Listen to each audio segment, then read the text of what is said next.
order.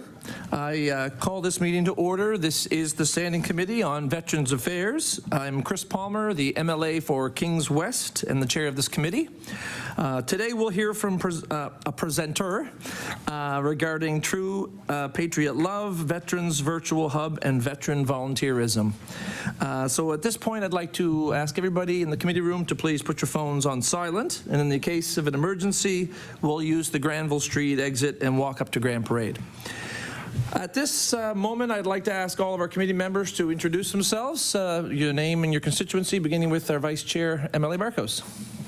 Hello, my name is Danielle Barkos, and I am the MLA for Chester St. Margaret's.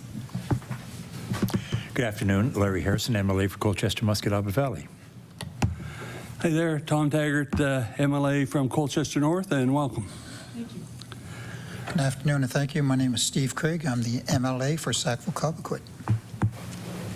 Hi, I'm Gary Burrell, and I represent a constituency called Halifax-Shabbat. Good afternoon and welcome. Tony Ince, MLA for Cole Harbour. And I'm Ben Jess. I'm representing Hammonds Plains Lucasville. Thank you, everyone, and I'd also like to note the presence of Legislative Counsel Philip Grassi to my left. Welcome, Philip. And our Legislative Committee Clerk, Tamer Nusebe. Apologize, Tamer. So as I mentioned earlier, our topic is True Patriot Love, Veteran Virtual Hub, Veteran Volunteerism. We'd like to welcome Ms. Taylor to our committee this afternoon. Nice to see you again. We met at a Respect Forum meetings a few years ago, and it's nice to see you and hear what your organization is doing today. And I'd like to offer the floor to you to introduce yourself and offer any opening remarks you'd like to give today. Terrific. Very nice to be here. It is a pleasure to be in the presence of people invested in this important work. So thank you for the opportunity. True Patriot Love is Canada's foundation for the military and veteran community, and we work as a trusted partner with the Canadian Armed Forces, Veterans Affairs, and the federal and provincial governments. Before I speak specifically of the work of True Patriot Love, let me share a little bit about my journey as a veteran. So I was born and raised in Antigonish, and when I turned 18, I joined the Canadian Armed Forces as an infantry officer. I served in the Canadian Armed Forces for 27 years, 25 in the regular force, and 2 in the reserve force here in Halifax at the end of my career. My time in the military was incredibly valuable, and it provided me with leadership and operational experiences that really transformed me. However, service also made me acutely aware of the toll that service life takes on members and their families. Like many Atlantic Canadians who are in the Canadian Armed Forces, I chose to retire home, mostly because the values of Nova Scotia are aligned with my values, and I wanted to raise my children here. In 2022, I was thrilled to become part of True Patriot Love Foundation's team, working from here in Halifax, leading advocacy and outreach. As the National Foundation, True Patriot Love works across a range of issues facing our military members and veterans.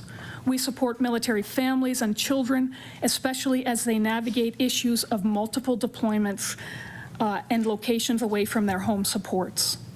We fund a range of programs to assist the health and well-being of both serving members, veterans, and their families, including mental health, homelessness, employment, and transition.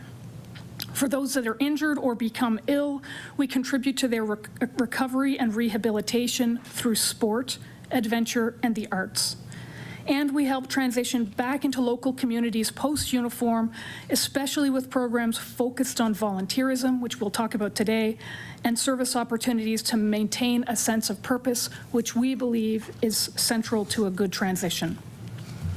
Since 2009, True Patriot Love has dispersed more than $41 million in funds across Canada to over 1,000 community partners and supported over 40,000 beneficiaries.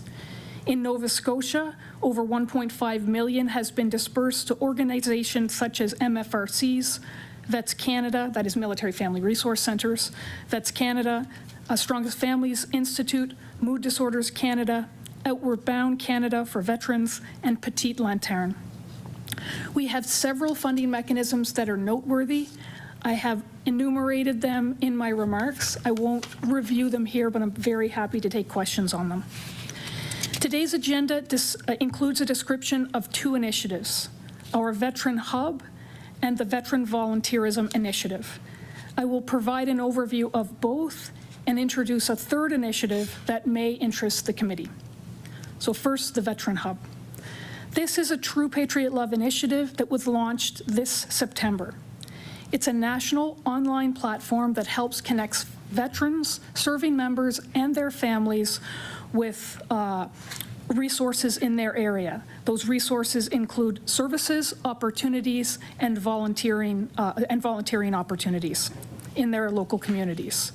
It allows veteran and the military community to come to an interactive map, zoom into that map to their local community, and see what resources and events are available for them. Our Veteran Hub, having only been launched in September, now represents over 300 service providers across Canada, volunteer opportunities and events. We have had over 1,000 new users, and there have been over 4,000 views in the last 90 days. We are excited to see it grow. One of the challenges that face veterans is trying to gain an understanding of resources that are available to them, and we feel that this hub helps meet that gap. But it will only work if we can communicate it, get services to register on it, and get veterans to make sure that they see it and use it. The more people who know about it, the better it will become, and the more it will serve our community. We would be delighted if you would promote it amongst your networks and use it as a living directory of those resources that are available. That's the Veteran Hub. Another point of collaboration is our Veteran Volunteerism Initiative. Following military to civilian transition, veterans sometimes feel disconnected from their former communities and separated from a previously well-defined sense of purpose. And that's because they've moved around so much and they haven't had the opportunity to put down the roots that many of the rest of us have. Volunteering harnesses the veteran propensity to serve and addresses the loss of purpose and connection. So through funding from the 2023 Veterans Affairs Family and Wellbeing Fund, we will research and develop a national action plan on veteran volunteerism. We will work with 6 program partners across Canada and leverage veteran volunteers across Canada to develop evidence that currently does not exist, that shows the connection between volunteerism, veteran volunteerism, and well-being. 2 of our potential program partners are organizations who have testified at this committee. Jessica Miller from the Veteran Farm Project and Dave Galson from Mood Disorders Canada are both likely recipients or program partners in this initiative. When this research is complete, we intend to develop a national action plan that will offer tools, communication strategies to provinces and municipalities to help them find, recruit, screen, and employ veteran volunteers. We think that there's enormous symbiotic benefit for both communities, and that is civil communities and the veteran community, if we can harness this. And we would be delighted to receive a recommendation for a Nova Scotian representative on our Veteran Volunteerism Advisory Committee that will oversee this 3-year initiative. Finally, a project we are working on in Ontario, which may be of interest to you, is the Building a Veteran-Friendly Ontario initiative. In partnership with Challenge Factory, Treble Victor Group, the Ontario Chamber of Commerce, and in collaboration with the Canadian Armed Forces Transition Group, Military Family Services, Chief of Reserves, and Veterans Affairs Canada, we have a systems-focused approach that will provide a greater understanding of the obstacles to a successful transition and how they can be mitigated. We are building tools to support employers and veterans in meeting their objectives, and we intend to export the learnings from this project to other parts of Canada to improve veteran transition and employment nationally. Central to our efforts is understanding that any employment strategy needs to be looked at through the dual lens of both the needs of employers and the needs of veterans. Based on preliminary discussions, we believe a version of this initiative in Nova Scotia would enable efforts to support veteran transition and workforce development, and we would welcome an opportunity to learn more about the Government of Nova Scotia's own priorities to see if such an initiative would bring value here. In closing, thank you for the attention that you have given this important issue. We are grateful for the opportunity to speak and look forward to our continued collaboration. Thank you, Ms. Taylor. So we will begin our question and answer period now, and what the protocol of our committee is each caucus gets 20 minutes to ask you questions, and then at the end of that 20 minutes we have extra time. We can split that up into shorter amounts for each caucus as well. So we will begin our questioning now, and we will probably close our questioning out at 3:40. Okay? So we will begin with the Liberal Caucus, and who will be taking the lead? I will go to MLA Jessam. Thank you, Mr. Chair. Appreciate the opportunity to ask a few questions today, and I'd like to start by you identified 1, 2, and 3 areas of consideration for the committee today, and can you expand a little bit upon the second one having to do with I guess the partnership to enhance, I guess the evidence or the data that's out there. Yes, exactly. Please, thank you. Ms. Taylor, I will ask that I'll ask that you wait till I recognize. That's okay. I should have mentioned that to you before we began, but I'll just get you to wait till I recognize you. Then the red light will come on. Okay, Ms. Taylor. So the Veteran Volunteerism Initiative is rooted, as I said, in the premise that veterans, when they leave service, are disconnected from that purpose that really drove them through their service. And they also haven't had the opportunity to develop the community connections that those in civil community have had their whole lives to put down. And the other reality for many veterans, if they are well, reasonably well, is they don't want to be perceived as recipients of charity, although they may need a bit of support. So sometimes it can be challenging for them because they don't want to go with their hand out requesting help, but they would benefit from being better connected with the community. And we have all seen the research both on how communities across Canada need volunteers and the relationship that exists between well-being broadly and volunteerism. There is research in other parts of the world on the connection between volunteerism, veteran volunteerism, and well-being, but we have none here in Canada. So we want to build that body of evidence and make it explicitly clear that we can enhance well-being and strengthen communities by investing in veteran volunteerism. And so the plan is a 3-year plan. We, in our first year, we are establishing an advisory committee. We are finding program partners from across Canada who leverage veteran volunteers, and we are going to develop an evaluation framework rooted in the Veterans Affairs Canada evaluation metrics. We will then take a year and evaluate 6 program partners through different lenses. So we want to look at the impact of veterans volunteering alone in support of the civil community, veterans volunteering alone in support of the military community. Then we want to see if there's a difference between veterans volunteering in groups in support of the civil community. So just think about a Team Rubicon Canada and emergency responsiveness, and veterans volunteering in groups in support of the civil community. We also want to take a look at the impact of virtual volunteering, and we will take a year to evaluate the volunteers through that lens. At the end of that year, we intend to do a collaborative working group to develop an action plan, which we hope will be nested in Volunteer Canada's broader strategy on volunteerism across Canada. We hope to develop tools that would benefit communities so that they know how to contact veterans. Like, how do you find veterans? How do you know that the job that you're giving to the veteran is going to serve them and serve the community? So how to find them, how to recruit them, how to screen them, and how to reinforce those relationships.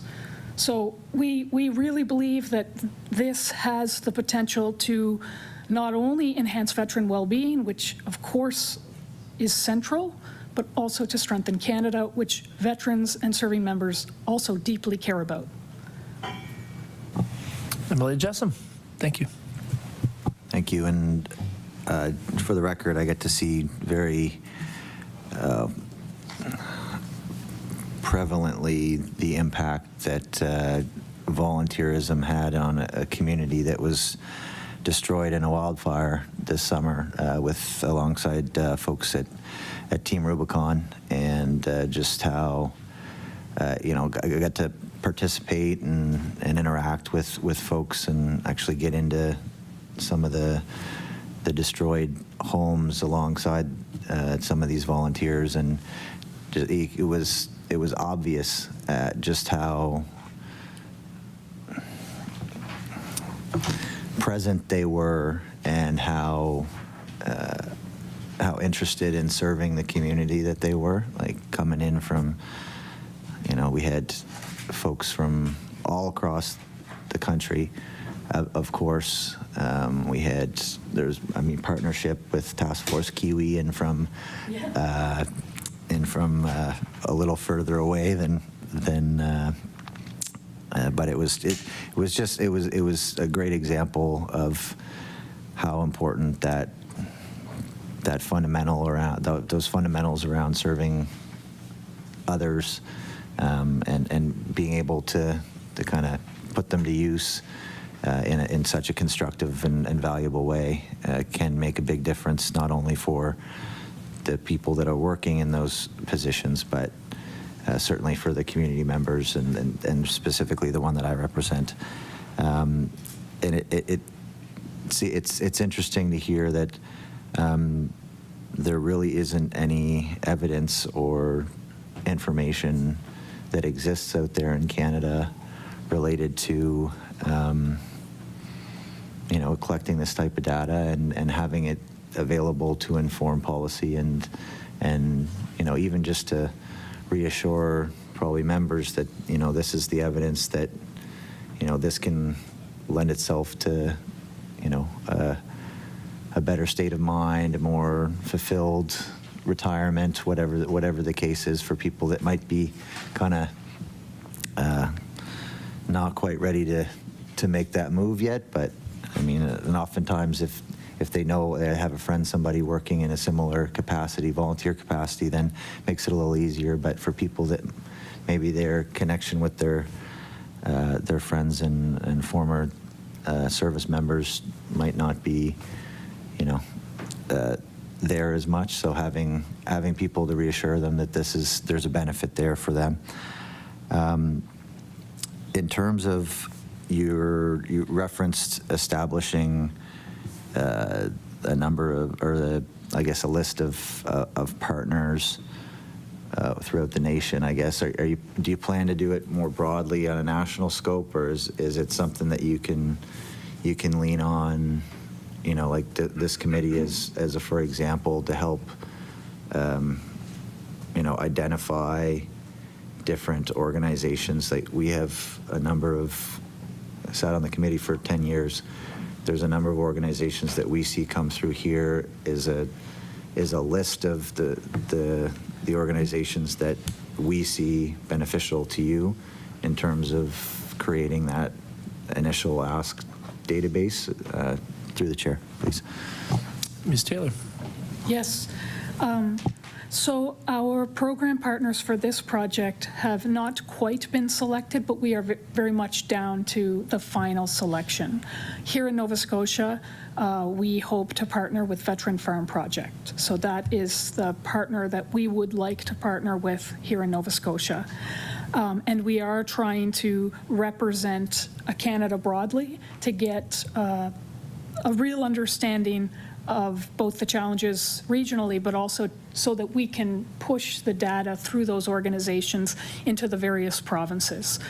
However, we would be very interested in a list of organizations in Nova Scotia that are leveraging veteran volunteers as we do this work, so we have a better understanding of how to, who might be interested in this. And also, I would be very interested in encouraging them to register on the Veteran Hub, because the Veteran Hub also will highlight volunteer opportunities, and if they are leveraging veteran volunteers and we can encourage veterans to go there, they will see those opportunities regionally and municipally.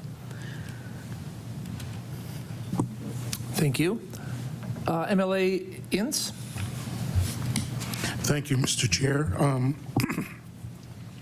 My question would be, how do you encourage veterans in becoming engaged and volunteering in your organizations, and what sort of supports are there for them? Ms. Taylor? So a lot of, there's work to be done here to develop a national communication plan to encourage veteran volunteerism, both amongst the veterans and also amongst communities across Canada.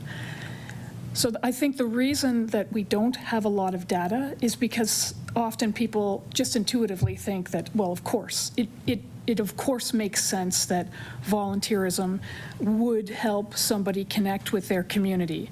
But we believe volunteerism not only helps connect with community, but through those relationships also can help with future employment, can also help with connecting to other services that might be in the community. But to speak directly to your point about how do you encourage people to engage in volunteerism, the best that I have found is remaining connected on social media and pushing through social media, using avenues that exist through the Respect Forum, where we met, through veterans' Facebook pages, which is where veterans tend to congregate, and also events that are happening throughout the community like Legions. I will say one of the things that I personally did before I joined the foundation and after I left the Canadian Armed Forces was I was part of a group of veterans and serving members who were working very hard to get Afghans out of Afghanistan after it fell. And I witnessed this enormous groundswell of people who were deeply passionate and were bringing all of their tools to the table to try to solve a substantial problem and made enormous progress. And you see in examples like the Veteran Farm Project, you see in examples like Team Rubicon Canada, that veterans, when they have the opportunity to serve their community, they thrive. They really thrive. And so I think we can get better at this. I think we can get better at advocating for this and encouraging this. And that's what we hope to build, is a toolbox to help open those communication streams and develop those supports. Thank you. MLA Ince again?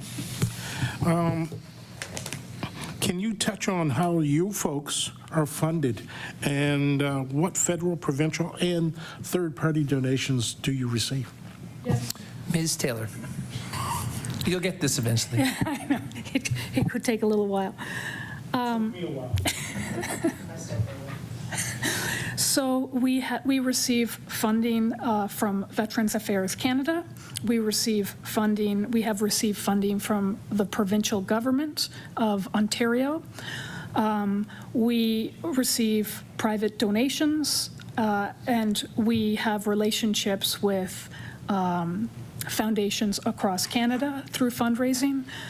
I am not a fundraiser and I'm not deeply involved in the details of that, but if you have a specific question about that, I could certainly get it for you. MLA Ince? No. MLA Jessom? With about 6.5 minutes. Thank you. Through the chair, Ms. Taylor, you referenced partnerships with like existing partnerships with organizations like the MFRC, Vets Canada, Strongest Families, et cetera. I guess what type of interactions do you have with them? Is it more, I mean, you've referenced like the appetite to bring people into that hub as an objective. What other types of interactions do you have alongside those other organizations? Ms. Taylor. Yes. So we work with our partners in a number of ways. Sometimes the relationship is very interactive. So for example, in the employment and transition work that we're doing in Ontario, we are working regularly with the Canadian Armed Forces Transition Group to help understand the needs that serving members have as they leave service. We are also working with a not-for-profit called Treble Vector, who is a group of volunteers who support second career transition, so veterans, helping other veterans figure out their next employment bound. We're working with military family services so we can understand the needs of spouses in employment. We are working with the Chief of Reserves so that we consider reserve employment through that work. And that is a very collaborative project. We meet together. We've had in-person meetings to talk about the issues. We are getting feedback from them on all of the products that we develop. So that's an example of an interactive project. There is indeed, of course, in some cases, simply a supportive funding relationship where an application is made, we do a review of an organization's ability to manage the funds and steward the funds, and in many cases we seek to support capacity growth of that organization, help them grow their not-for-profit or charity so that they better serve the community, and in some cases they're very mature, and that relationship is a supportive one, but largely a financial relationship. But we are deeply interested in all of our program partners, and we have a robust relationship with them. We have a person on staff whose job it is to remain in contact with those individuals and make sure those funds are stewarded as they were intended. Emily Emily Ince. Can you describe or talk about the connection of service members and veterans and the impact that has on both? Yes. Ms. Taylor. Yes. So as a serving member, I will be completely honest, I didn't appreciate the value that veterans brought in our communities. It wasn't until I transitioned and I found myself separated from that community that had supported me, that I cared deeply about, and found myself feeling like I needed connection back into that thing that I had grown up with and had shaped me. And so I think there is a really important relationship that is well established between the veterans and the military, those who have served. We see it cultivated in volunteer organizations. We see it cultivated in the Legion. I will say that most veterans I know, not all veterans I know, want to remain abreast of what our Canadian Armed Forces are doing, want to understand changes both to policy and what's happening operationally. And so, the service doesn't end when you take off the uniform. Your connection to that organization endures, and also your connection to the people who served in it, in some ways, becomes more important. Emily Chessum. Yeah, and I guess I'm hearing another example of how, with respect to the interest and the the following along with someone's employment after service, and trying to, I guess, catch or track people and how they're doing after they retire. I at least has been expressed to me that it is difficult to keep track of people once they have moved either to another province or moved on from the armed forces period. There's not a lot of unless someone's volunteering the information somehow. It can be difficult to track where people are going and identify how often or how you can help people that are in need, particularly because once they leave the service, they may not be accessible unless they present themselves or register or have an opportunity to identify themselves as a military, a former military member or an active military member. Order. The time for the Liberal caucus questioning has come to an end. And I meant to mention to you, if I do cut in, it's just that we stick to our 20-minute time frame. So I will pass it on to the NDP Caucus, MLA Burrow. Thank you, but I'd be happy for my colleague to complete his line of reasoning and give you a chance to reflect on it. You were kind of following the explanation he was giving, and then boom, maybe you just wanted to... So you want to cede your time to the Liberal Well, caucus? Finish the question. I'm sure Okay. our guest would like to give the answer to it. All right. Yeah. MLA Jessen. Yeah, I guess I was only just really making the point, again, like we heard it at a previous committee, and we'll have a motion later today, which we'll have a discussion about related to encouraging more opportunities to collect data on our serving and veteran community in terms of what government can do to help assist with establishing those data points and enabling opportunities for people to identify, volunteer that information. So I only meant to highlight that point because I've heard it, in previous years and previous committees about how difficult it can be to track veterans once they leave the service. And thank you for the opportunity, MLA Burrell. But that was just more of a comment than a question. And maybe you have some feedback on that as well. Ms. Taylor? I do, and I think you raise a really important point. And the reality is, often the veterans who need the most help are the least likely to identify. And so I think on that specific point, I believe the solution to that is wrapping your arms around the family, because the family of an acutely ill veteran is going to want to get them help in whatever way help is available. So making that help known publicly so that people are incentivized to go and identify their family member as a veteran and as needing help is, I think, a first step to access those people.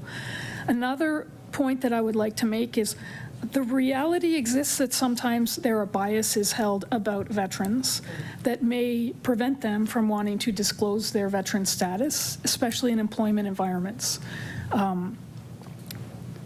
There are some people who think that veterans are rigid, are broken, are not agile, and for that reason, sometimes people will hesitate to identify their veteran status. So I would encourage both employers and governments that are seeking people to identify to, one, make it clear that they know that veterans not only served but are contributing members of society, to demonstrate that there are veterans amongst us who are doing wonderful things for our community, and we want to acknowledge them. So that's one thing I think that might be worth looking at, so that people are not disincentivized to identify. And finally, I think this speaks to why it's important to have an array of ways for veterans to connect with their community and services. So not choosing just one vehicle to invest in, but recognizing that veterans are not homogeneous. You know, we are, like all of us, we're very different human beings, and the CAF itself service is very different across the 4 branches, and so you have people gravitating towards different things, and making sure you've got an array of services and opportunities available for veterans to find what will connect them with their community and what will enable them to contribute and will offer them support, I think is something to consider. Thank you. MLA Burrow. Well, thank you. I was wondering if we could go to the third initiative you were talking about. You kind of introduced it just in a brief way and said that your thought was that this building a veteran-friendly Ontario was a model that we could think about learning something from in Nova Scotia. So I wonder if you could explain what is the picture you have in mind of things that we might be able to have in Nova Scotia that we don't have now if we were to implement this program. Ms. Taylor. Well, I think first, this is the first step for us to really understand what gaps might exist in Nova Scotia. So what we would love to do, if there was interest in building a veteran-friendly Nova Scotia, would be to have a conversation and consider what are the mechanisms in place to encourage veteran employment in Nova Scotia right now, and to assess the needs in Nova Scotia in a way similar to the way we assess the needs of veterans in Ontario, and they may be different. You know, we can't take a one province lens and apply it on another province in the same way you can't do that for veterans. But what I know is that we are identifying in this work gaps that exist in the system that are creating challenges for veterans and creating challenges for employers. So for example, employers are interested in hiring veterans, but they don't know how to access them in many cases. They don't understand the skills that veterans might bring to the table. They don't understand how to interpret a military resume. And veterans are notoriously bad for being encouraged to be humble within the organization, so they do not advocate for themselves or their skill set. And so what we have found is that there is a great employee and a great employer, and they are not connecting because they don't understand each other. So we think that the same is likely true in other places, and that it might be worth looking at the results where we are in the pilot in Ontario and consider whether or not some similar work might be relevant in Nova Scotia. MLA Burrow. So the program is it's about employment support, employment assessment. That's what it really is concerning. That's the scope of it. Ms. Taylor. It is a 3-tier project that is only 1 year long. And the first tier is looking at corporate. So yes, the first tier is what you describe. It's looking at corporations who want to employ veterans, understanding what their gaps are, understanding what their needs are, and figuring out tools that might support them in their hiring objectives. The second tier is looking at small businesses, and we have a program where we are inviting veterans and small business owners to come together to learn about each other. And the third tier of that program is finding ways to incentivize people with a healthcare background from the Canadian Armed Forces who have transitioned to join healthcare professions in Ontario. So those 3 bands, tools for employers, helping the veterans and employers understand each other better at multiple levels, and finally, strengthening the healthcare system. MLA Burrow. Well, there's of course a great deal of interest in this in the third part in Nova Scotia, primarily because of physician assistants. Yes. And we know all through the years we've had so many physician assistants with a military background actually living in Nova Scotia, flying out, working all over everywhere, up north, out west. Very few of them, few more now, but not very many, working in Nova Scotia. So what are some of the healthcare professions? Have you had enough of a chance to look at the scope of the program in Ontario to see what might some of the healthcare professions be, in addition to physician assistants, that we might be able to help? Ms. Taylor. I'm not perfectly poised to answer that question on the types of professions, but I could get that information and bring it back.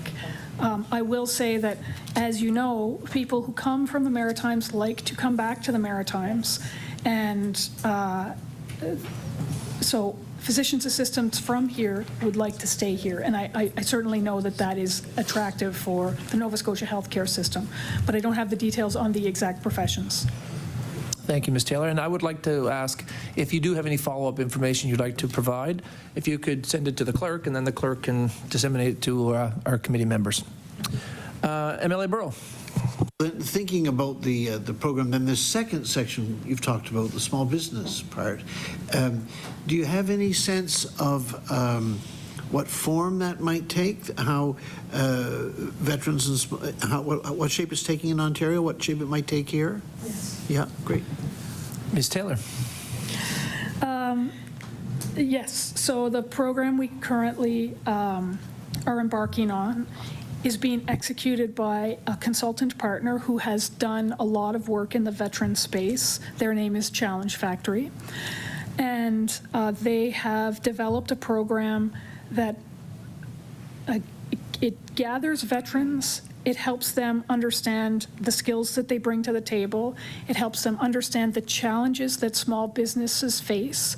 It helps them understand that small businesses are ubiquitous. They're everywhere, and that you don't need to necessarily go out and get a job in a big corporation, but that you can find your home in a small business. It helps them understand some of the tools that they bring that could strengthen a small business. We then do similar training with the small business owner, but the consultant partner offers other employment tools that incentivizes our small business partners to join the initiative. And then they work on a problem together. So the small business owner identifies a problem that they have, and then the veterans and small business owners work on the resolution of that problem together. And we have found it to be really exciting. The small business owners have found that veterans can bring really unique solutions, agile solutions to the table, and exactly, the problem-solving skills. So that is the model that we're currently using. There's an online model and there's an in-person model. They do the same material. And we will be running our 4th cohort in Ottawa in February. MLA Burrow. This is all very exciting, and you've said that we're in the first year of a 3-year project in Ontario. No? Have I got that wrong? Ms. Taylor. So the Ontario Employment and Transition Project is a 1-year project, and it will be complete at the end of March. We then hope to export these learnings more broadly. The Veteran Volunteerism Initiative is a 3-year program. It's a national program. It is nearing the end of its first year. MLA Burrow. Well, I'm just trying to think about the Ontario pilot. Then what would be the steps required to get us to a place where that was being initiated in Nova Scotia? Ms. Taylor.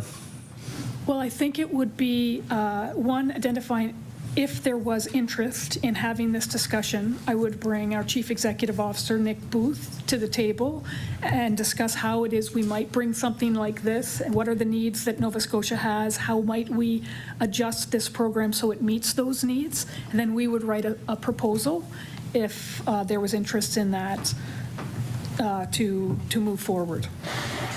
MLA Burrow. And I'm just trying to get a sense of practically what would be required. Write a proposal to whom? Oh, Ms. Taylor. Yeah. It would be to the province of Nova Scotia.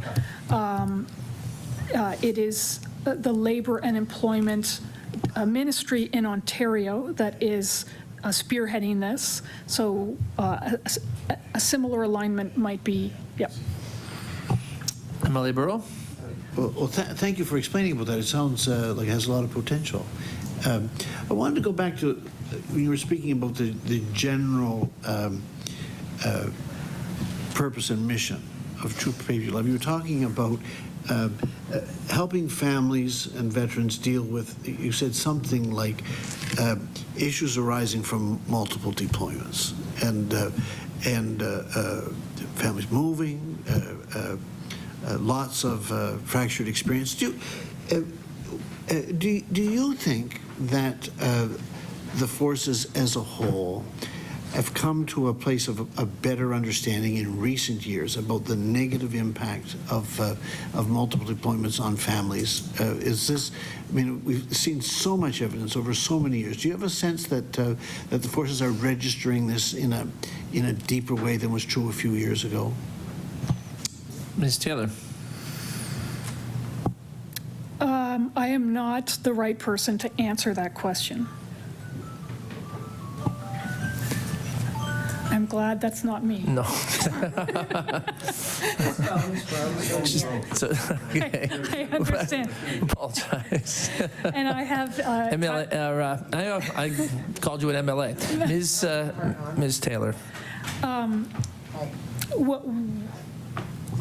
What I know is that the multiple deployments is still a pervasive, is still a reality for serving members. That is true. And so this problem is a real problem and it will persist. And it's not just a today problem. The problem is a multi-generational problem. And I think that's about all I can say on that. MLA Burrell with about 4 minutes and 25 seconds. I wanted to ask you an unrelated question, not about the part of the organization's work you've spoken about, but just about the Invictus Games. So this seems like a pretty exciting project that the organization has got coming up, and I know it's not one of the things you chose to highlight, but would you take a couple of minutes and tell us about what's on offer and what's going to be offered at Western 25? It sounds exciting. Yes, it's yeah. Ms. Taylor. Yes, the Invictus Games is very exciting. So Invictus Games is being hosted in Canada in the winter of 2025. It's the first time ever that Invictus Games has had a winter event, a winter sports event. And for those who are not familiar with Invictus Games, it is an opportunity for people who have served, who are injured, to go and develop community through sport, a sporting event. It's an international, transformational, inspirational event. And so True Patriot Love has a leading role in Invictus in that we made the bid to Invictus Games and we brought the games to Canada. But there's an organization that has its own board called Invictus Games 25, which is the organizing committee for the games itself, and they are going to execute the games. And they have an enormous volunteer program over, I mean, they're going to have thousands of volunteers in support of that event, and we are going to have, I believe, over 40 nations participating in the Invictus Games in 2025. And so it's an extraordinarily exciting event for Canada, and we are deeply invested in it. Thank you. MLA Burrow. Your questioning is done? Okay. We will now move on to the governing PC caucus. MLA Barkos. Thank you, Chair. So far, this has been so interesting. In your opening statement, Virtual Hub, you had a had a little bit, well, a lot in there, I guess, about it. And I'm just wondering if you could explain in detail how it works and the different types of services, because this is something I want to push on my Facebook, but I want a better understanding. Ms. Taylor.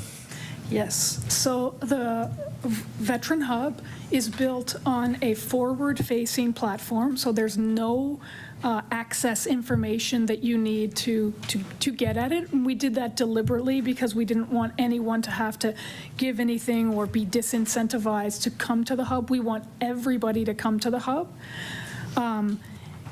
When you go to the page, you can click the first button and it will take you to a map of Canada. You can zoom in on your part of Canada and see pins on the map.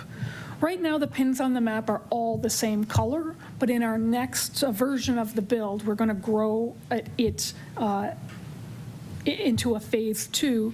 We will give the user a better a way by which they can see things in colors, right? So you'll see volunteering opportunities in one color. You'll see services in another color. You'll see federal services in a different color, but it will be more filterable.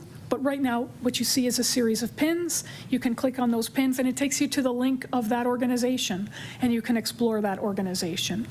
It is not a complicated site. It's a simple site.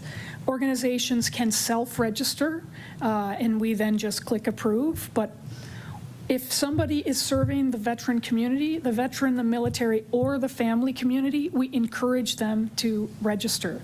If they offer specific services, or if they offer an opportunity to volunteer, if they have an event, if you have a veteran event happening, they can put that event pin on the page.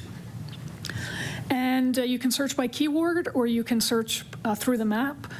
And our hope is that if we can help people see that this is a way by which they can communicate to veterans the services that are available to them, we will have closed a significant gap. Because, as I said in the earlier comments, one of the things people struggle with is, there's a lot out there, but there's 1,000 different web pages that you need to go to figure out what might be relevant for you. So we hope to make it easier by helping them see things geographically. There's also, of course, a way to search by virtual event. So if it's a virtual service, a virtual volunteering opportunity, or a virtual event, we have an overlay for that too. Excellent, thank you. MLA Barkos. Thank you. I'll have to Google that when I get home and maneuver around a little bit. So my father was in the military, and he, I think, mid-'80s retired, and I think back more so the last few years since I've been on Veterans Affairs, and I think back to the year that he took off from the time we moved home to the time he actually became employed. And I used to torment him. He became addicted to Another World and Days of Our Lives. And I, God rest his soul, he's not angry at me. I know he's not, because he didn't mind sharing it. But, and I think back, and the more I think back, I kind of see the challenges he had in trying to get used to transition over. So, in your experience, what are the unique challenges faced by veterans during their transition to civilian life, and how does the virtual hub specifically address those challenges? Would be a good way to put it, I think. Ms. Taylor. So some of the challenges that veterans face,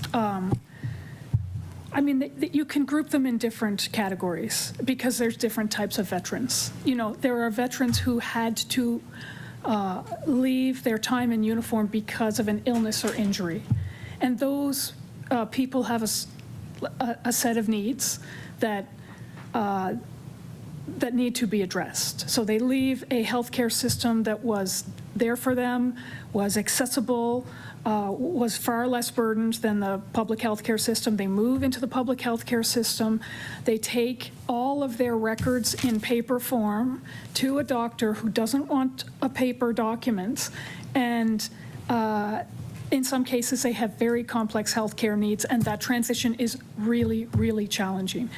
You know, even for myself, who transitioned as a relatively healthy person after 27 years of service, one finding a family doctor and then finding one that understood the toll that 27 years of service in the infantry takes on a body, and then that relationship between the family physician and VAC, you know, it is a black box for most physicians, and they're too busy as it is with their caseload, and so helping veterans access the services that are available to them requires that healthcare lift, that healthcare hand, and that can sometimes be really hard. So there is meeting the healthcare needs, which is a challenge. Then there is meeting the employment need. And so the military culture, as some of you know, is a unique culture with a unique language, and the experiences in many cases overlay very well civilian businesses, but articulating how they overlay is very challenging because the veteran has no insight into what that is that they're overlaying on top of, and the employer has no insight into what a deployment in Afghanistan might mean for them. And yet these experiences can really bring value in civilian organizations. Leadership experiences, operating under pressure, creative thinking, problem solving, all of these things. But we don't communicate that, we don't communicate those, we don't have a good bridge right now to help people see that alignment. So that's another challenge, the employment challenge. Another is the connection challenge, as we've talked about. You know, that you had been part of something that was bigger than yourself, and you had sacrificed for that, and you might have lost, you know, maybe you've lost friends, maybe your family has broken up, maybe your children are suffering, and you then leave service and you're on the other side and none of it matters. And so you can feel very disconnected. You can feel like all of that is not understood. And so that's when the connection, the veteran connection, becomes so important, because in some cases the sacrifice is huge, and then you're just another guy or another girl going to work in a suit. And so then that community connection can be really life-saving for some people. So those are the three kind of categories: the medical, the employment, and then the connection piece. And the hub can help as a first step to help people, you know, if you don't know where to start, the hub is a great place to start. What's out there for my community? And then there's work to find out what's going to work for me. Thank you. MLA Barkos? Thank you, and that was well said. My mind was triggered every time you went through each one of those, and you know, even the community connection, being from, you know, Lunenburg County and coming home after being overseas for 40 years and not knowing anybody, you know, and people not understanding things like going on tours, being dropped in the middle of nowheres and stuff like that. So I think you did a really great job at explaining that. Can you discuss the challenges that come with promoting, and I always have trouble saying this, my tongue doesn't like saying it, felicitating veteran volunteerism and the strategies used to overcome them? Ms. Taylor? So I don't think that there are problems. We haven't encountered problems promoting veteran volunteerism because we haven't done it, right? Like, we just haven't built the data to say that this is really good for our community, veteran community and Canadian community. So we don't have an anchor point right now to really promote it. but we intend to. We intend to build that anchor point because we know it's there. And then we will leverage all of the communication tools that are available to us. But we haven't, I don't think we as a, well, I know we as a foundation have not done promotion beyond this initiative, and that we're working on this initiative. Thank you. MLA Barkos.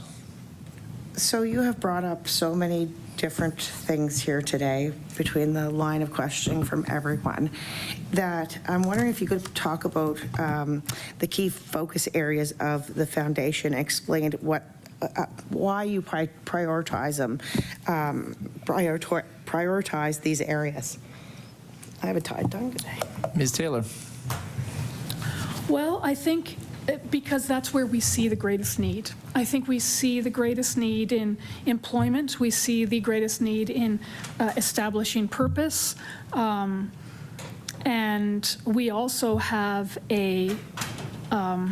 we are also working on a project that will help us take health records from the Canadian Armed Forces and make them available digitally for physicians. That project is underway, and I can't speak to the details of it, but we recognize that that's a gap, and we are working on fixing that. But that's, you know, the foundation has been around since 2009 and has a good understanding of the needs of the community, and we've chosen to prioritize this way because we think we'll have the greatest impact in these domains. Thank you. MLA Barkos with 8 minutes to go. Okay, well, I'm going to try to sneak in my last little, like a second part to this. Do you expect the focus to shift in the future? And if so, how do you make that determination? Is there research done initially or collaboratively that helps make these decisions within the organization? Ms. Taylor. So we have very strong strategic partnerships with Veterans Affairs Canada and with the Canadian Armed Forces, and we are recipients of all of their research, and we carefully analyze the research to get an understanding of where they believe the need is and then work collaboratively to try to address that need.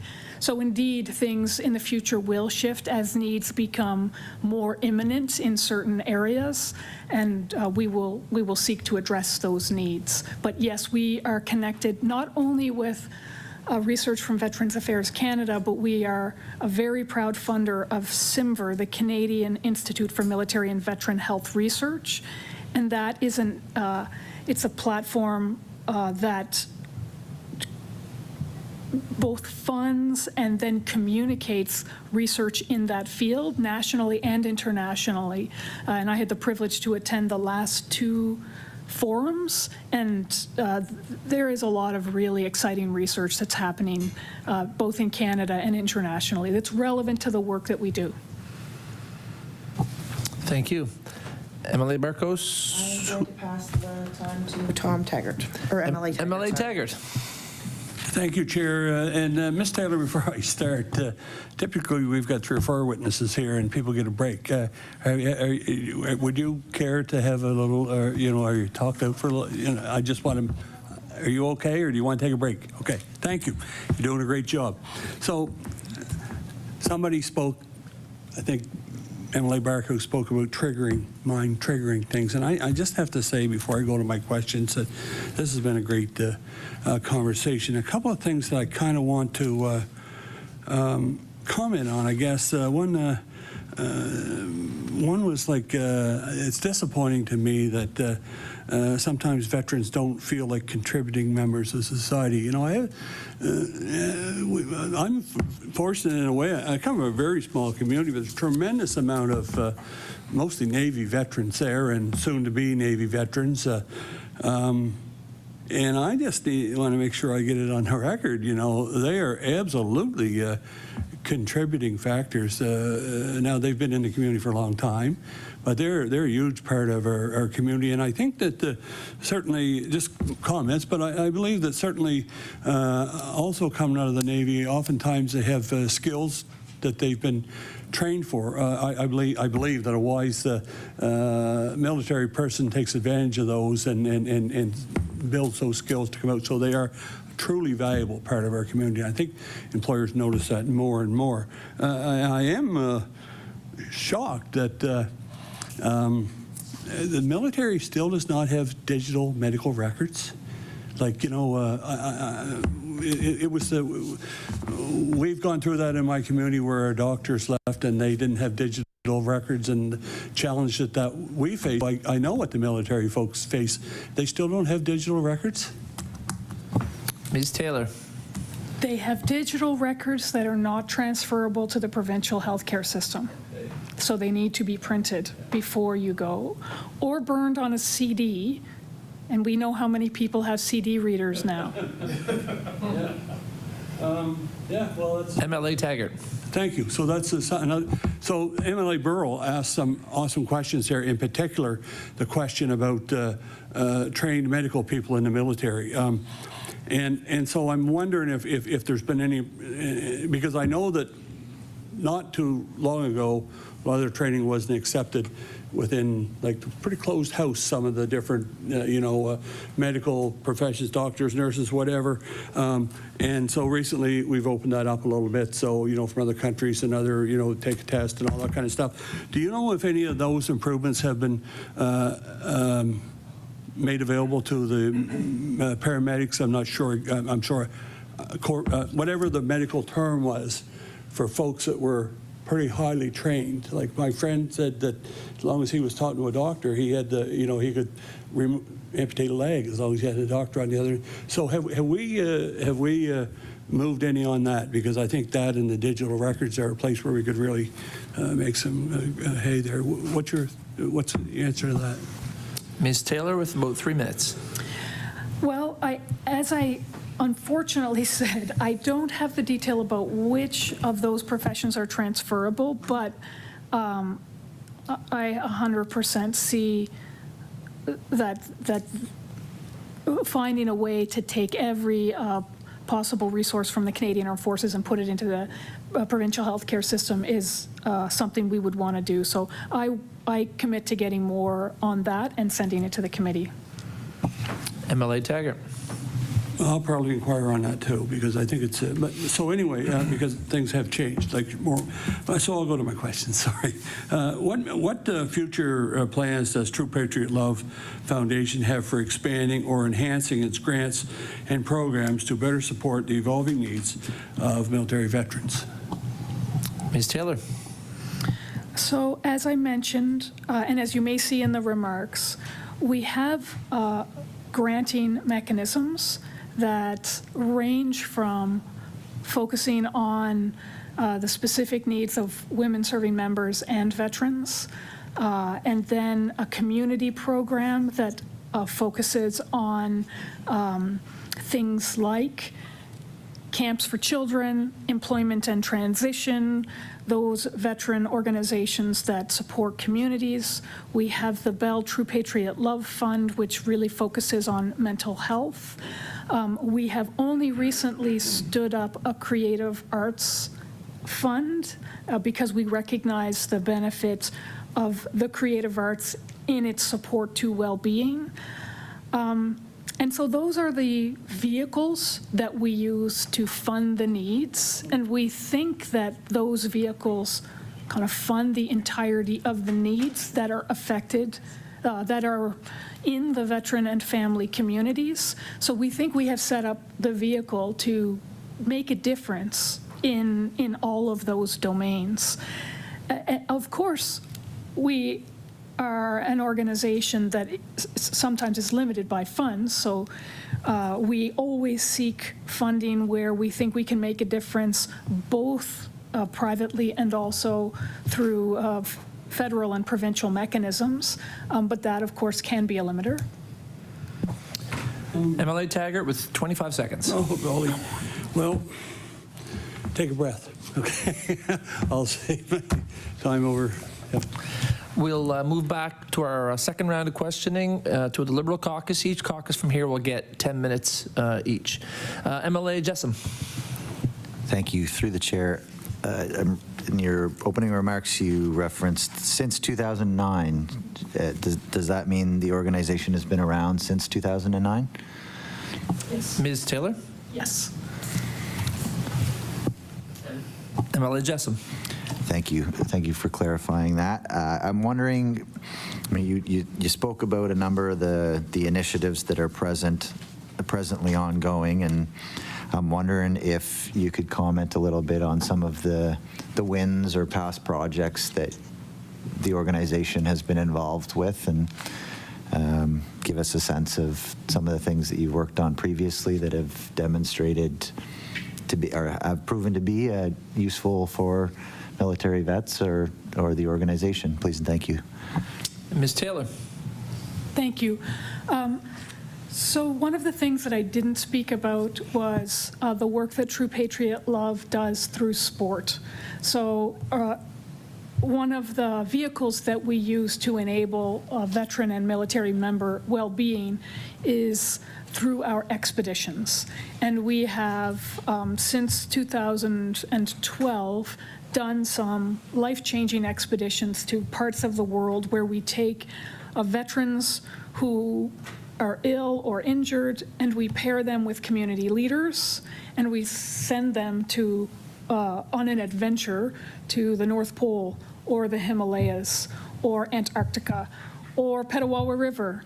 But we take them outside, we expose them to hardship and challenge together, and we help the community leaders see the kinds of sacrifices that have been made by military members and their families, and the impact that it has had on them. And we help the veterans and the serving members see that there are people on the other side who care about them, who are invested in their success, and who want to see them do well once they leave service in uniform, and while they retain the uniform, of course. And we've had really, really positive feedback on that program because it supports both communities. It helps the civilian community leaders see, like really see, both the issues and the potential, and it helps the military members develop connections that can support them on the other side. And research now on how adventure and hardship can create a vehicle for growth, which, if properly supported, can be transformative.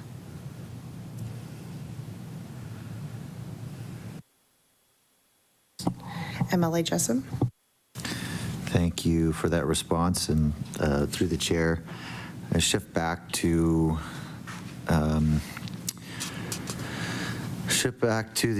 the work and the conversation around, I guess, the overlap or the overlay of or understanding the language between what military veterans have experienced and what they could be applied to in the civilian workforce. You referenced the work that's ongoing in Ontario. Does the military have like that type of a service within their exit strategy, and what is it specifically? I should know this, but I'm looking for a reminder here. Thank you. Ms. Taylor? Yes. So the military has an organization called the Canadian Armed Forces Transition Group, and they are mandated to support serving members as they transition out of uniform and to set the conditions for their success in the next bound. One of the things that we are working with them to support is, while they understand the member and what the member needs, they may not have that same depth of understanding about what the employer needs and what the challenges the employer faces when they're trying to find veterans. And what are those stumbling blocks that veterans face during the interview process, and how do we get through that? And why is it that veterans often leave in the first 90 days of employment, and how do you mitigate that? And so these are some of the things that are coming out of the pilot that we're working on in Ontario that are very interesting and we think could be helpful elsewhere. Examples of things that we're learning is, within a company, standing up a veteran employee resource group is helpful because they then can support each other in that sense of community, and you can take people from that group and bring them onto hiring boards, and that individual can then help do that knowledge transfer piece, so when the veteran can't articulate their skills, that person on the hiring board might be able to share a bit of insight.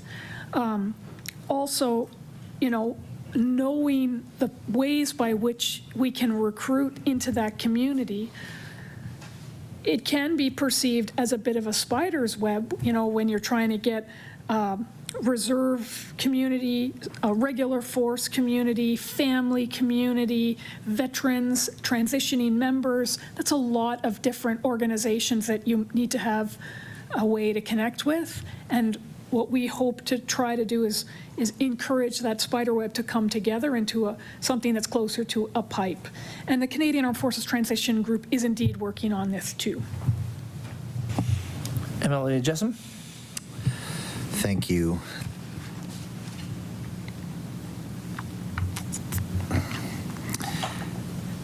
Is there a reason other than, I guess it's like government is kind of the primary shepherd of military affairs, other than the forces themselves?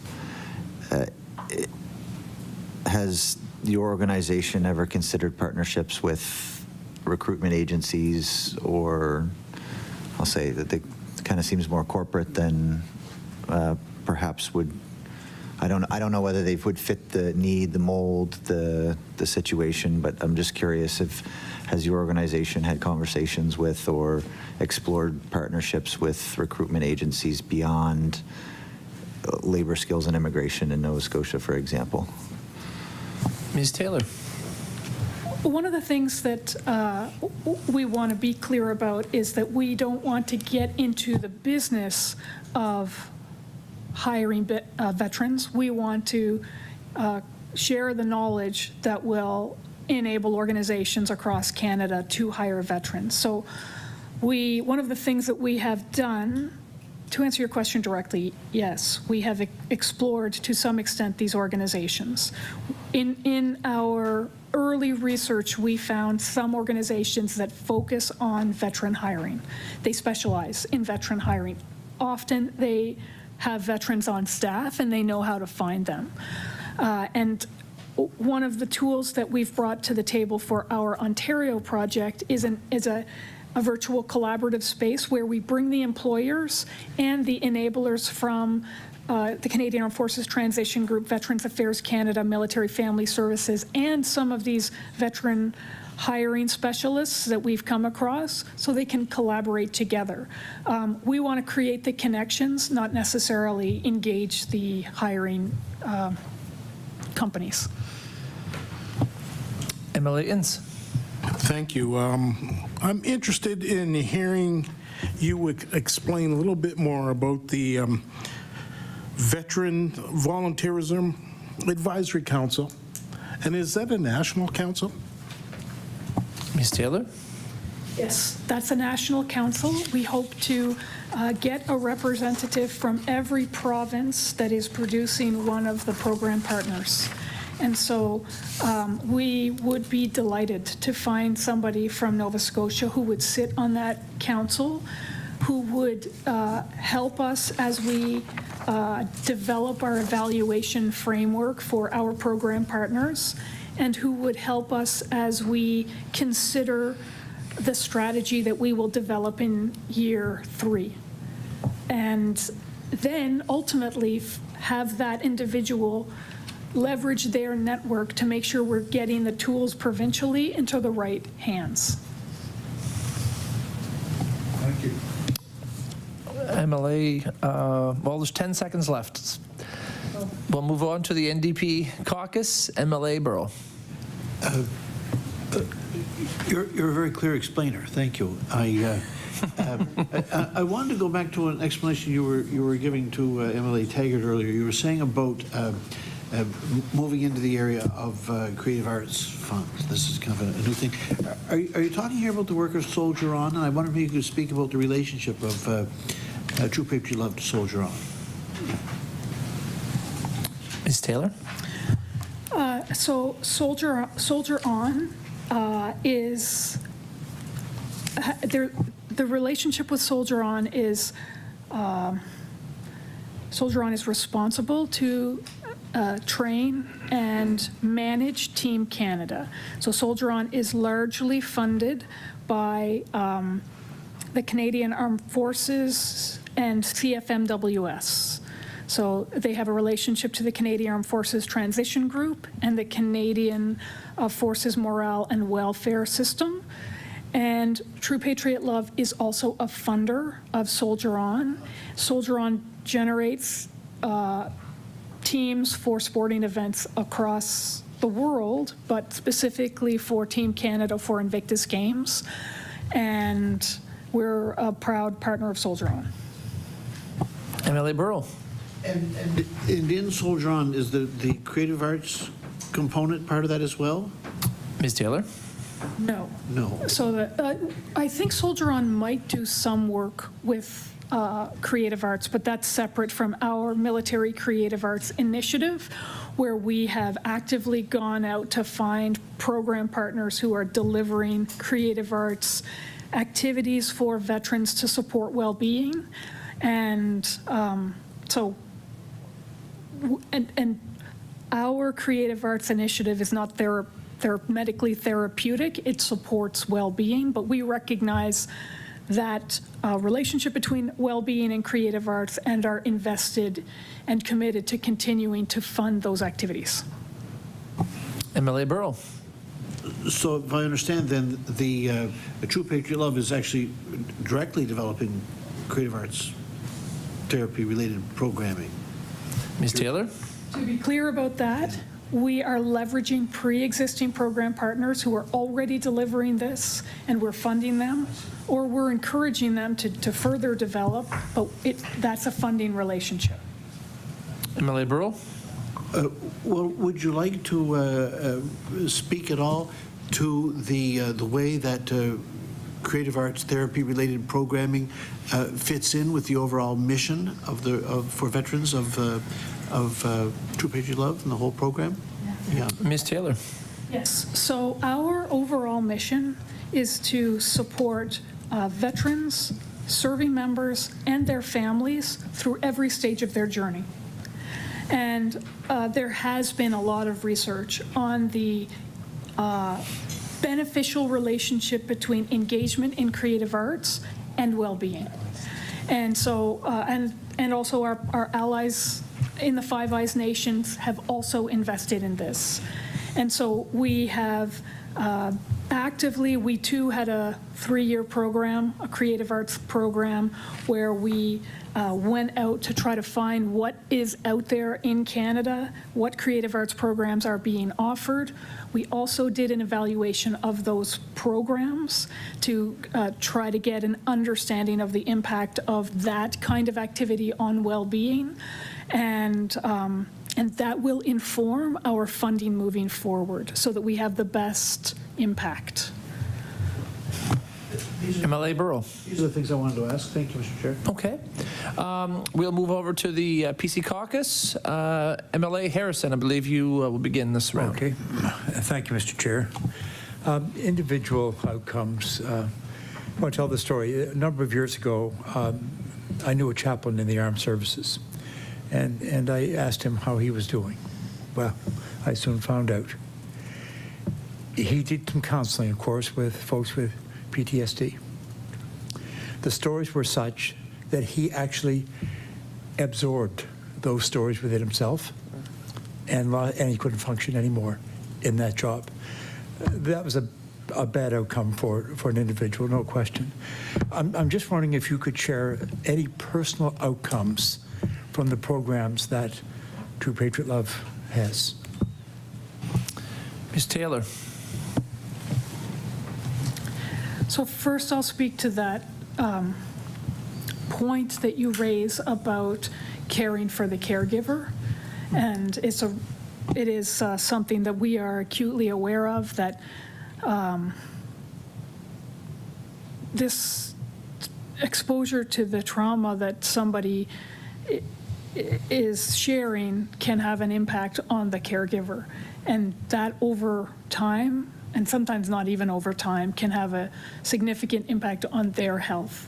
And so for us, we recognize that, and we recognize that our program partners are at the front line every single day, and encourage them to make sure that they are properly trained so that they don't burn out as they try to help folks.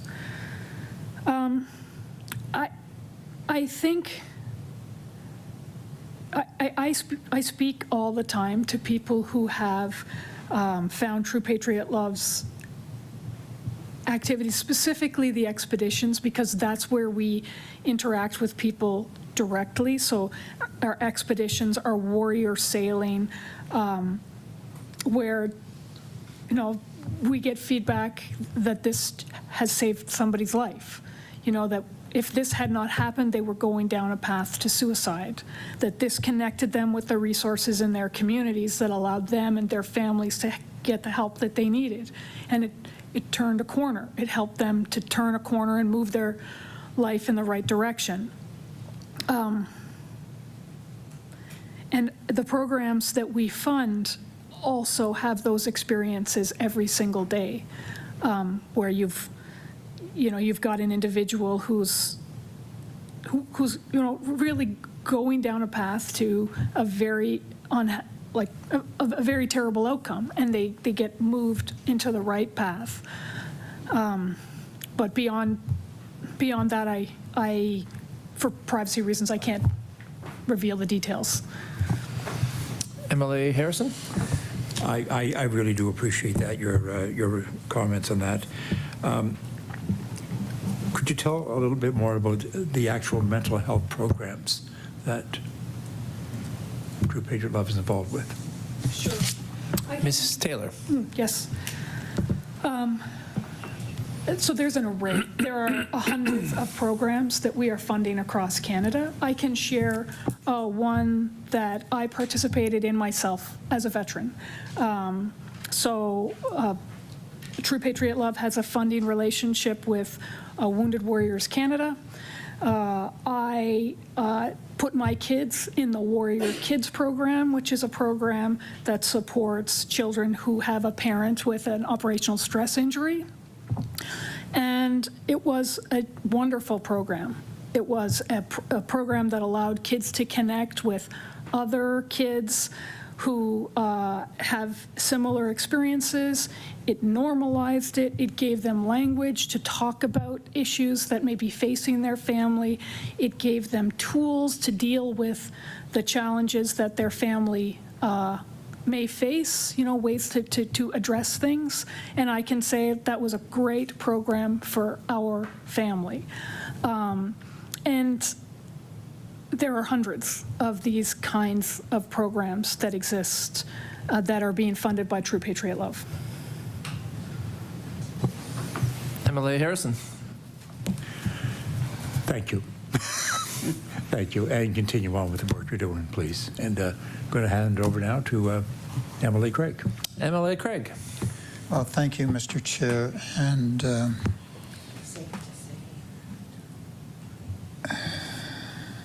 Ms. Taylor, first of all, thank you for your service to our country.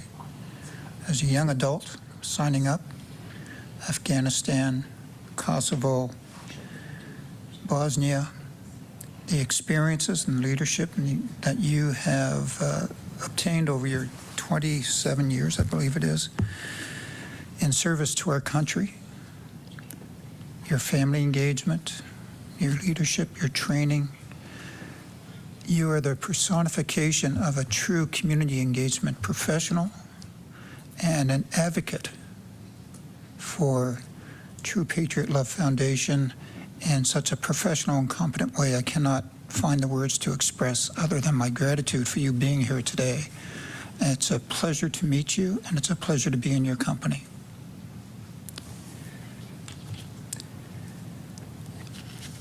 When we talk about volunteerism, I come from a community of Lower Sackville that was built by basically volunteer military people. And quite often I would be faced with answering the question of many people in other communities as to why Lower Sackville had so much, and my response typically is because we had a great military community of both serving members and retired members who weren't afraid to roll up their sleeves and do the work in what they thought was possible. And I truly believe that, and I believe it today as a military brat, if you will, a Navy brat. So again, when it comes to everything you spoke of, it resonated not only with me, but I would dare say the other members of this committee in a very positive, resounding way. So again, thank you for that. I have very limited time to ask a question, but I did want to express my thoughts of gratitude to you before I ask the question, because I thought in my mind, and hopefully yours, that would probably be the most appropriate thing to do with the remaining time that I have. So here we go. I think this will be a breeze of a question and a breeze of response. So how does the True Patriot Love Foundation actively engage with Veterans Affairs Canada, corporate partners, and local charities to address the evolving needs of veterans?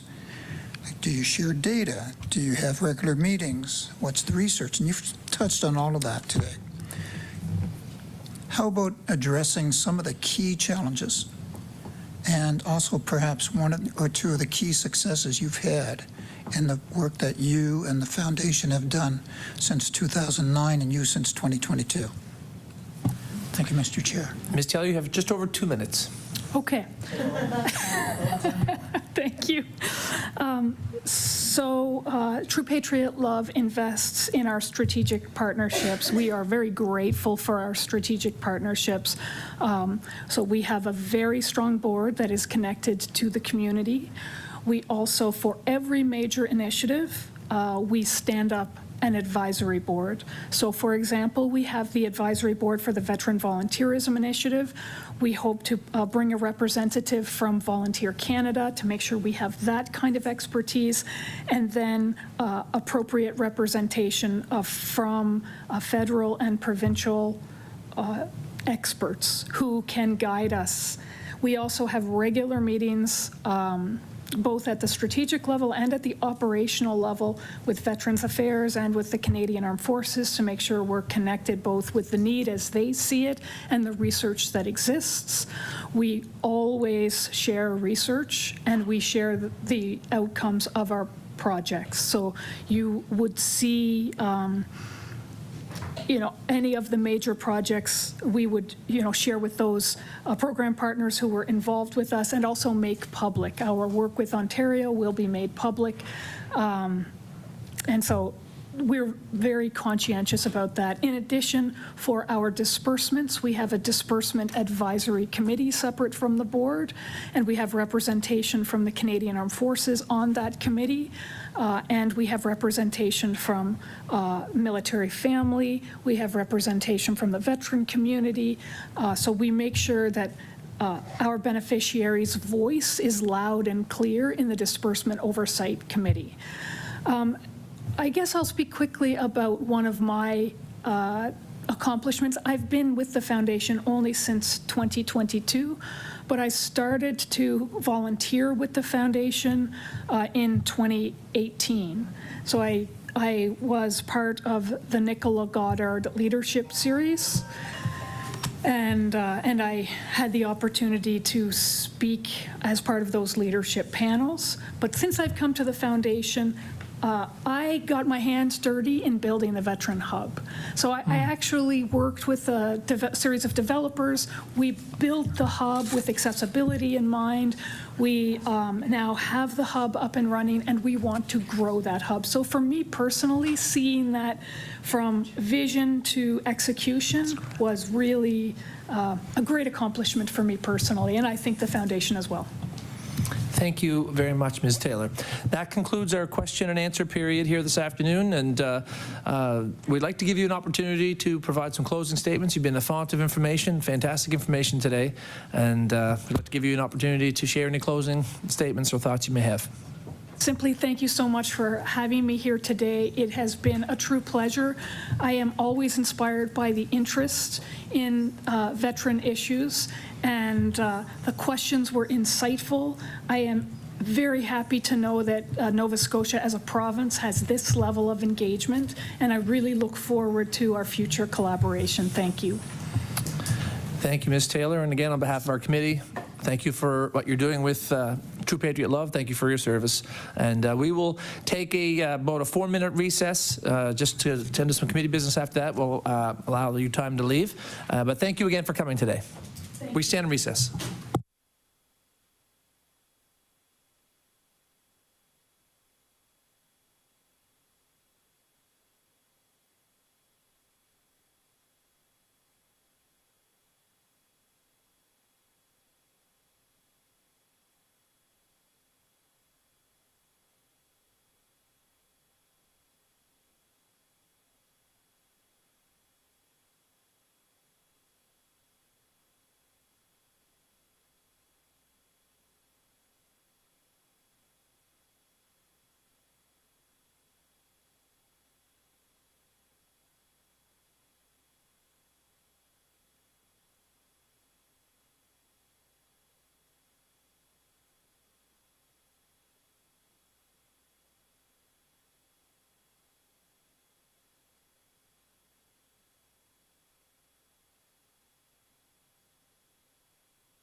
Order. I call this meeting back to order. We will attend to some committee business, and you'll see a little change we're going to make in the addition of a piece of committee business that I'm going to address first, because it has to do with our next topic, our final topic in our agenda, in our list of topics for this round. It came to my attention that the use and availability of Veterans Affairs Canada long-term care beds in Nova Scotia, it has listed witnesses there, but came to my attention that the original motion put forward by the NDP Caucus during agenda setting did not have the witnesses that are listed there. So I am going to bring it back to committee business, and I'd like to give MLA Burrell the opportunity to put a motion forward for that topic, and adding whatever witnesses he needs to add there for the topic. So MLA Burrell. Yes, so my motion will be that the witnesses we request to be the Deputy Minister of the Department and the President of the Legion Command. What department are you referring to, MLA Burrell? Seniors and long-term care. Okay. So there is a motion on the table. Any discussion? MLA Barkos. So we want to bring in people who can speak directly and specifically on this topic so that we can get clarity for veterans. So I would like to make a friendly amendment to your motion. So for the topic, use and availability of Veterans Affairs long-term care beds, I move that the following witnesses be called. Representatives from Veterans Affairs Canada, representative from, sorry, I pluraled that, I didn't mean to, so representative from Veterans Affairs Canada, representative from Camp Hill, representative from Nova Scotia Health, the Royal Canadian Legion, and Nunavut Command, and I would like to drop the DM of Seniors and Long-Term Care. So that is an amended motion. Yes, sir. Okay. So we have an amendment to the original motion. Is there a discussion? MLA Burrell. Point of order. I don't think the amendment is in order because it contradicts the main point of the motion, which is the Deputy Minister of Department of Seniors and Long-Term Care. The amendment seeks the exact opposite of that and is therefore not an amendment, but a different motion. So MLA Burrell, my understanding from speaking with the council is the member just put forward an amendment to your motion. Whether it lies contradictory or anything, it's just her ability to make an amendment to your motion here at the table. So I will rule that the motion is in order.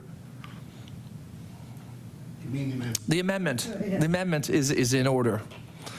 MLA Jessom. Just curious what the motive is to leave out the Department of Seniors and Long-Term Care. That would be, yeah. I'll go back to MLA Barkos. So the contract is signed between Nova Scotia Health and Veterans Affairs Canada, and because it is clinical, the NSH does the management of the beds. So we need them in there because they're the one that actually do the work, whereas Seniors and Long-Term Care does not. I mean, can I? Oh, MLA Barkos. Can I continue? So I just think bringing in the right representatives that can actually answer the questions that we're going to have is appropriate. We do not want to bring a department in, although it's very deceiving, seniors and long-term care, it's deceiving. That's not actually how it works within the departments. So seeing no further discussion, we will vote on the amended motion. All those in favor of the amended motion say aye. Aye. All those opposed, nay. Motion is carried. Now we'll go back to the original motion. We have to vote on the original motion as well. You vote on the amendment. Oh, you have to vote on the amendment again. We vote on the amendment to amend the motion. The amended motion. Okay. Vote on the, yes, sorry. We'll vote on the amended motion. MLA Burrell? There is no motion remaining to vote on by reason of the content of the amendment. The amendment has nullified the 2 points in the original motion.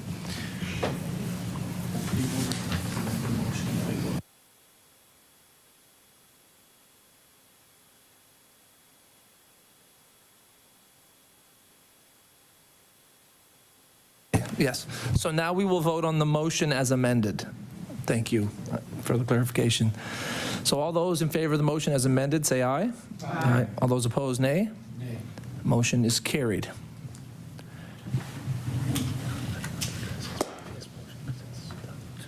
Yep. Thank you. So we have a confirmed witness list and topic for next month, and we'll ask our clerk to do his best to get those witnesses there. We will go back to the discussion around a letter that was drafted and sent by our clerk to the legislative clerks of each provincial legislature asking how veterans and veterans organizations issues are addressed, along with the 22-23 Veterans Affairs Committee annual report attached to it. There have been a few responses. I'm assuming everyone in the committee has received those from the clerk from a few provinces. The responses from the legislative clerks directing the committee to contact ministers of military affairs or equivalents with this inquiry. So was there any discussion around the MLA Jessam? Just a suggestion that hopefully committee members will agree with. Let's find ourselves in a holding pattern until we get a few more responses or not. Maybe just wait a meeting or two, whatever it is, just to see how much feedback we get from other jurisdictions to add to what information we have to date. MLA Barkos? I feel that we agree with that. It would be nice to hear from the rest. Yeah. Okay, so I think we have agreement around that. No further discussion on that letter. We will move on to a deferred motion by MLA Jessam that was left from our last meeting, that the committee write letters to the Executive Council to include identifiers for Canadian Armed Force members and veterans for program applications. So what I'd like to do is ask MLA Jessam to maybe read the motion, and then we can have a discussion around that. Thank you, Mr. Chair. And if I may, the intent of the motion was not to provide a directive to members of our cabinet. We as a committee, I don't believe, have the authority to direct ministers, so it was more of a reference to what we heard at committee, and I think what we heard at committee last month, and an extension of what we heard of today at committee about the absence of data to support the work of organizations like this and to advocate for veterans more broadly. So I would suggest that the motion should read that the committee write to the Executive Council to suggest including identifiers for Canadian Armed Forces members and veterans for program applications. It's just, I think, a little thing that we can do as a committee to help add to the data sets that are out there so that organizations like True Patriot Love that we saw today have a more robust set of information to lean on when conducting their advocacy more generally.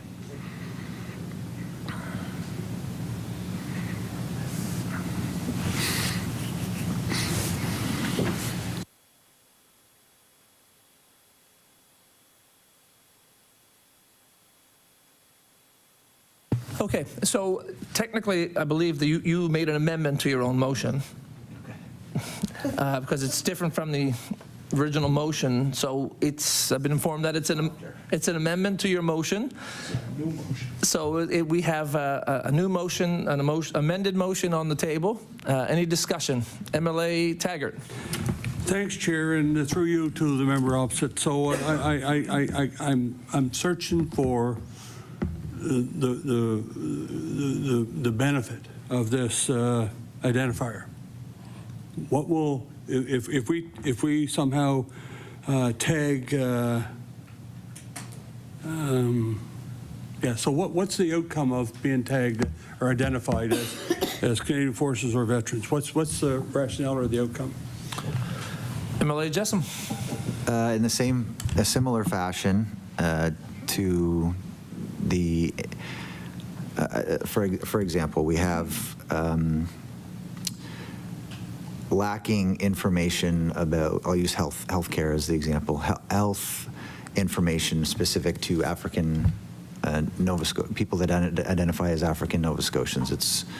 Was an intentional move to put that type of an identifier on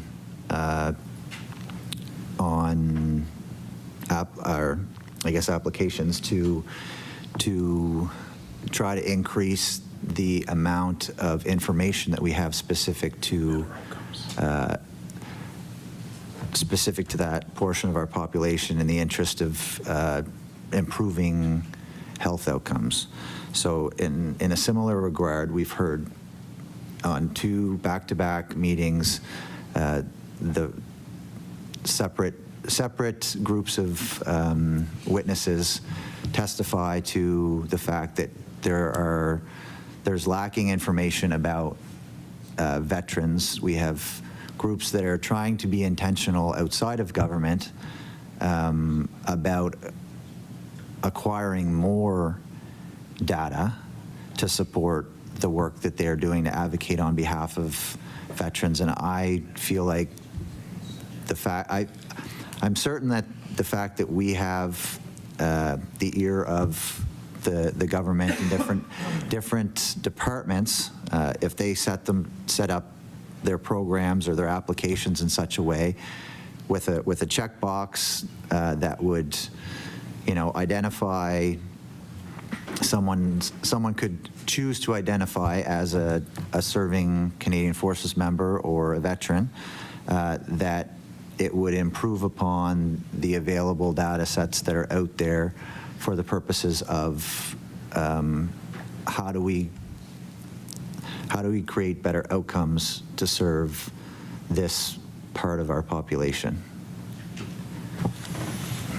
Okay. MLA Craig. Thank you, Mr. Chair, and I appreciate where the member is going with this. However, I don't believe we have the jurisdiction or the authority to utilize the data, let alone collect it. And any organization that has been asking for it have been doing so in the population of veterans and those across Canada, not necessarily here. And we've already taken steps to see what others are doing across Canada, legislatures and so on. I just feel that there are privacy concerns. We should not be gathering data that we won't utilize. So to what ends would the province utilize this data? I'm not aware of any programs that we have tailored specifically to veterans here. The federal government has, but I'm not aware of any myself. And to me, it just seems to be something that if we do this, there's no real benefit of doing this. We are not to the province and not to this committee.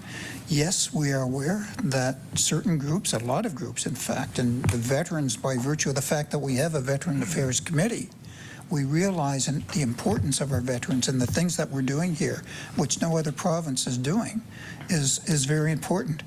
This here, though, this particular motion to inform or direct Cabinet to do something in this particular space is not appropriate in my mind. And therefore I would not be supporting an amendment or anything along that line for those particular reasons.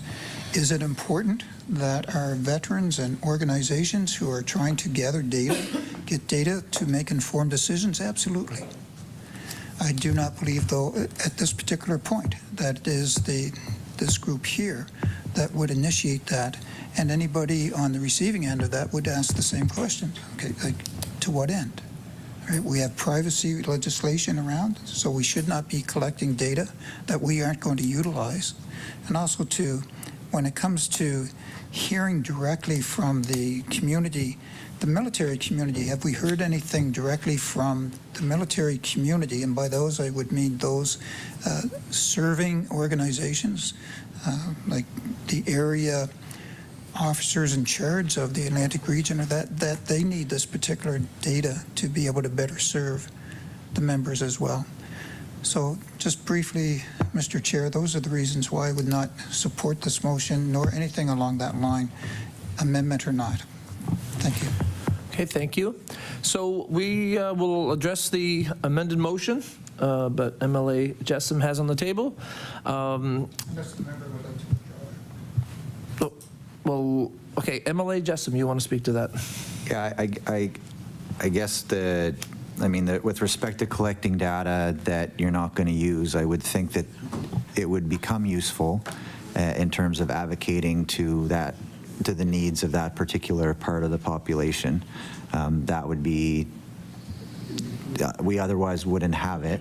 And if the goal of this committee is to, if jurisdictional boundaries limit our capabilities, then at the very least, this would provide us with a data set that we could use to serve our advocacy work to the federal government to say, you know, if there's an identifier on, like we had an interest from a department at our previous meeting who said that they would go back and look into this.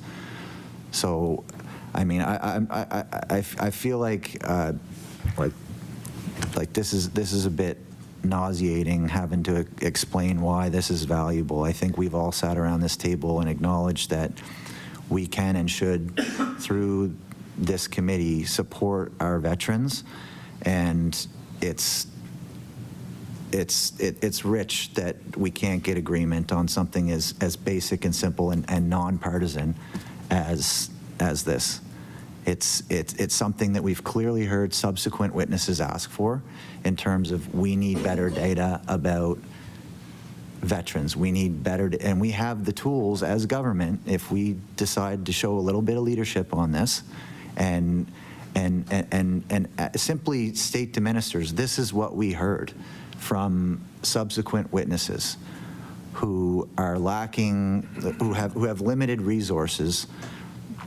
You know, we can do this favor for, and as far as privacy goes, we're not supposed to share specific information about people's individual circumstances, but we can say, you know, if there are applicants for housing, if there's applicants for the you know, income assistance, things like that, like we can say that X number of people who are applying for income assistance are veterans, which would, to me, express in a very intentional way how many, like what the need is for that part of our population, and hopefully increase the outcomes with respect to serving our military members or our retired military members. So I mean, we can wrap this up if it's not going to be like. Anyway, it's shocking that we can't get behind this. Okay, so MLA Craig, did you have one more comment? MLA Craig. Thank you, Mr. Chair.